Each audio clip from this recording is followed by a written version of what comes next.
Ever wonder why your paycheck seems to vanish as soon as it hits your bank account? You show up for work every day, yet by the end of the month, you're thinking, where did all my money go? You're not alone. Managing money can feel like trying to fill a bucket with a hole at the bottom. But what if we told you there's a way to plug that hole? The secret is simple: budgeting. We're not going to tell you to cut out all the fun from your life. Budgeting is about gaining control over your finances, so you can spend money on what truly matters to you. A budget is a plan for your money. It's like a roadmap that tells your dollars where to go, instead of wondering where they went. Think of it as giving every dollar a job. Without a budget, you're essentially driving in the dark without headlights, hoping you'll reach a good destination by chance. There are different types of budgets out there. For example, there's the zero-based budget, where every dollar is assigned to a category until you have $0 left to allocate. Then there's the envelope system, where you stash cash into envelopes for different spending categories, like groceries, entertainment, and dining out. Another popular method is the 50-30-20 rule. 50% of your income goes to needs, 30% to wants, and 20% to savings and debt repayment.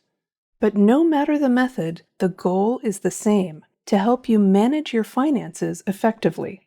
First benefit of using a budget: it gives you control over your finances. Instead of your money calling the shots, you decide where it goes. Second, it provides a clear financial picture. You'll know exactly how much you earn, how much you spend, and where you might be overspending. Third, it helps you achieve your financial goals, whether that's saving for a house, paying off debt, or planning a vacation. Budgeting also helps you live within your means and prevents overspending by being realistic about how much money you actually have to spend. It keeps you from falling into the trap of relying on credit cards or loans to make ends meet. Finally, budgeting prepares you for emergencies. Every year brings surprises, both good and bad. Having a budget helps you set aside funds for unexpected expenses, giving you peace of mind. Let's tackle some common myths. The first myth is that budgeting is restrictive, like a financial diet. Actually, a budget gives you freedom. When you know where your money is going, you can spend guilt-free on things you enjoy because you've planned for them. The second myth is that budgeting is too complicated. Yes, some budgets are detailed, but they don't have to be. Your budget can be as simple or as fine-grained as you want. The key is working out a system that's working for you. The third myth is that you need a lot of money to budget. Regardless of your income, everyone benefits from budgeting. It's about maximizing what you have, no matter how much you have. Before diving into the numbers, remind yourself about your financial goals. What do you want to achieve in the next year or two? What about the next 5 to 10 years? Quick reminder, we have a video lesson about setting those financial goals. Watch it if you haven't taken this step yet. This video puts the personal in your personal finance. Maybe you want to pay off your student loans, save for a down payment on a house, build an emergency fund, or plan a dream vacation. Having clear goals gives your budget purpose and keeps you motivated. It's like setting a destination before starting a journey. Without a goal, you won't know which direction to take. Now let's get practical. The first step in budgeting is knowing how much money you have coming in. Start by listing all your income sources. The most obvious will be your full-time job, if you have one. Check your pay stubs. What is your net income from that job after taxes?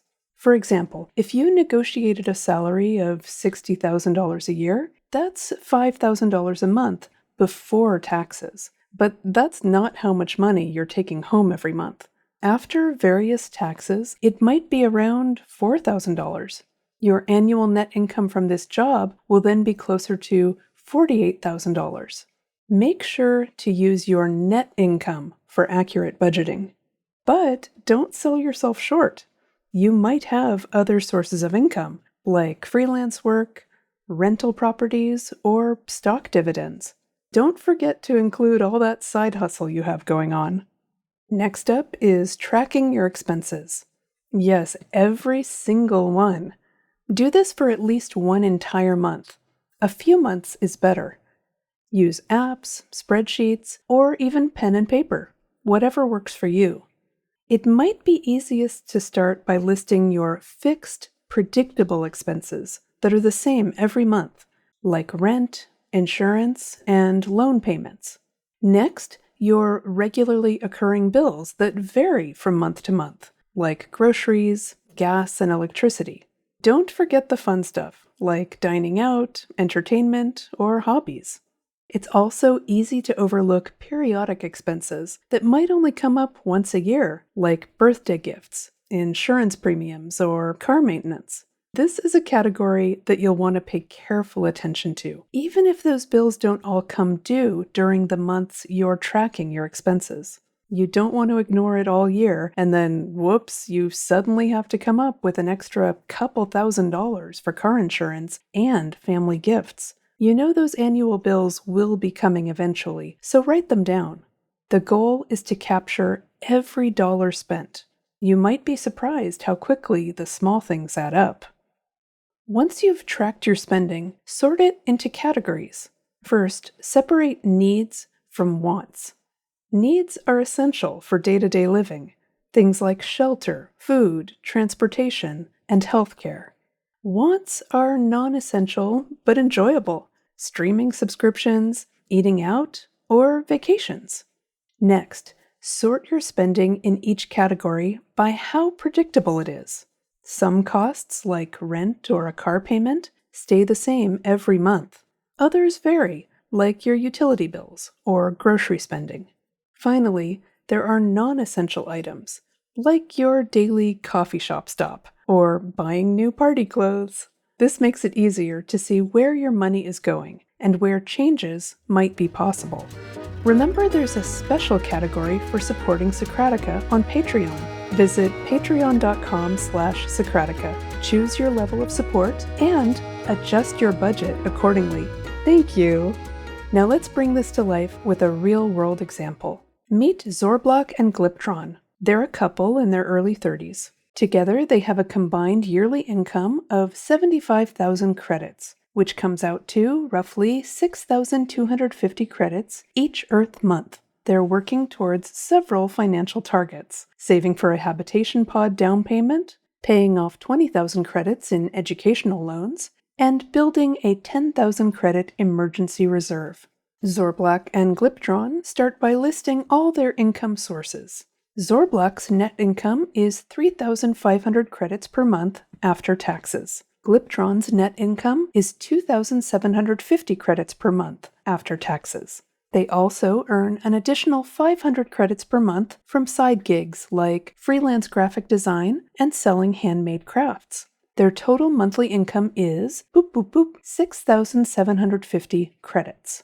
Next, they list all their expenses. Fixed expenses: rent, 1,500 per month, utilities, 200 per month, water, internet, car payments, 400 per month, insurance, 250 per month, health, car, renters, student loans, 400 per month, minimum payment, cell phones, 150 per month, variable expenses, groceries, 500 per month, gas and electricity, 200 per month, transportation, gas, public transit, 200 per month, subscriptions, 50 per month, streaming services, apps, discretionary expenses, dining out, 300 per month, entertainment, 200 per month, personal care, 100 per month, clothing, 150 per month, periodic expenses, car maintenance, 600 per year, which breaks down to 50 per month, annual insurance premiums, 1,200 per year, or 100 per month, holiday gifts, 1,000 per year, about 83 per month. When they add it all up, their total monthly expenses are 4,833 credits. Zorblak and Gliptron compare their total monthly income of $6,750 to their total expenses of $4,833. Subtracting expenses from income, they have a surplus of $1,917 each month. This surplus is the key to reaching their financial goals. Now they need to decide how to allocate it. Their financial goals are 1. Building a 10,000 credit emergency fund. 2. Paying off $20,000 in student loans. 3. Saving $30,000 for a housing pod down payment. They decide to allocate their surplus as follows. Emergency fund, $500 per month. Extra student loan payments, $700 per month. Housing down payment fund, $717 per month. This way, Zorblak and Gliptron are actively working towards all their goals simultaneously. That's a good feeling.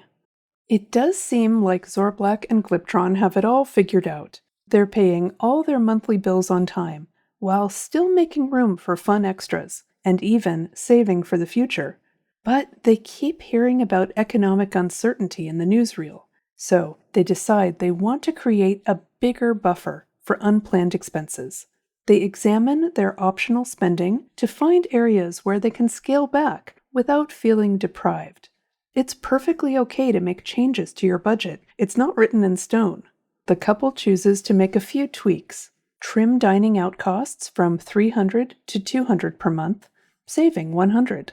Slash entertainment expenses from $200 to $150 per month, saving $50.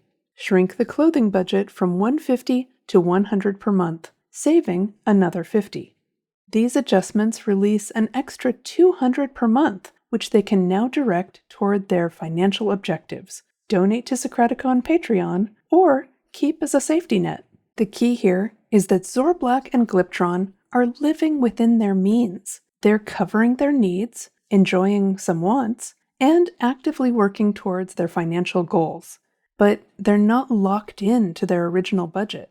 By making small adjustments, they're able to find balance without feeling like they're missing out on life.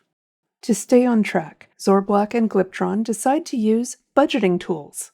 Now, this may sound like a sponsored segment, but we promise it is not. You can search for yourself and find your own budgeting apps to try. Most of them will charge for their services. Zorblak and Gliptron tried a variety of different apps to track expenses in real time. They also use a simple shared spreadsheet for a quick overview. Additionally, they set up a shared calendar to mark bill due dates and schedule monthly budget meetings. The best tool is the one they'll actually stick with, so they choose the option that's easiest for them to use consistently. Budgeting isn't a set-it-and-forget-it strategy. Life is full of changes, whether it's a promotion, unexpected expenses, or even job loss. To stay ahead, Zorblak and Gliptron hold a monthly budget review, and to make this something they look forward to, they order spicy Thai food delivery.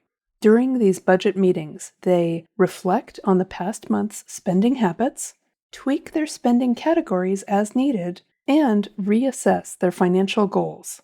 This routine not only satisfies their cravings for pad ki mao, it also keeps them accountable, while still giving them the flexibility to adapt to this unpredictable life. When Zorblak and Gliptron notice their expenses creeping up, they get creative about cutting back. Instead of seeing every moment as an opportunity to spend, they explore ways to enjoy life without constantly opening their wallets.